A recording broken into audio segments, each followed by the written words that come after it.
जिंदगी के साथ भी और जिंदगी के बाद भी, यह नारा तो आपने सुना होगा, एलआईसी का नारा।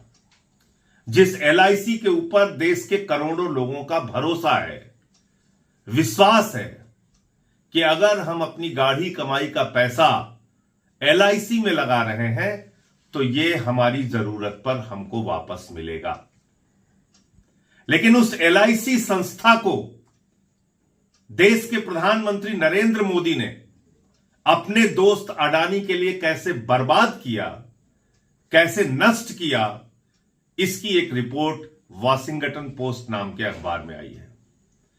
आप कह सकते हैं अमेरिका का अखबार है, लेकिन सवाल यह है कि हिंदुस्तान के अखबार तो मोदी जी के दोस्त के बारे में कुछ लिखते नहीं, हिंदुस्तान के टीवी चैनल मोदी जी के दोस्त के बारे में कुछ दिखाते नहीं।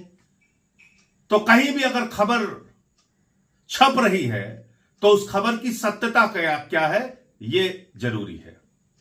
तो सत्यता इस खबर की यह है कि आपकी जिंदगी की गाढ़ी कमाई का पैसा उस एलआईसी से उठा के, जहां पर देश के 25 करोड़ लोगों की जमा पूंजी रखी हुई है, उस पैसे का 33,000 करोड़ रुपए अडानी के शेयर और बॉन्ड खरीदने में मोदी जी ने लगा दिया।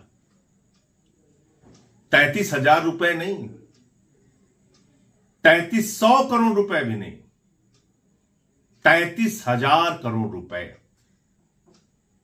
आपके स्कूल के लिए पैसा नहीं है, अस्पताल के लिए पैसा नहीं है, महंगाई के लिए पैसा नहीं है, आपकी जिंदगी में सुविधाएं देने के लिए पैसा नहीं है, किसान का कर्ज माफ करने के लिए सरकार के पास पैसा नहीं है,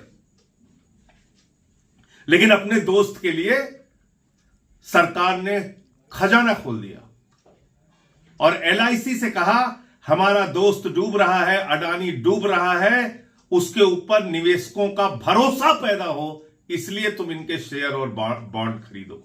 और 33,000 करोड़ रुपए का शेयर अडानी का एलआईसी ने खरीदा।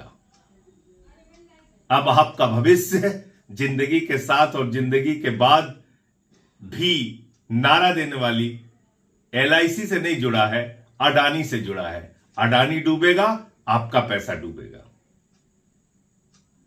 अडानी का जब ये रेत का महल गिरेगा तो उसमें देश के करोड़ों निवेशकों का भी पैसा डूबेगा। सवाल तो बनता है, आवाज उठानी पड़ेगी। क्या अपने एक दोस्त के लिए देश को इसी तरह से नीलाम किया जाएगा?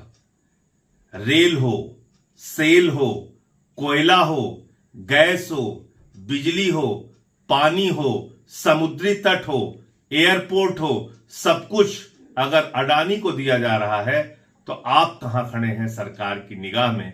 आप खुद सोचिए। जय हिंद।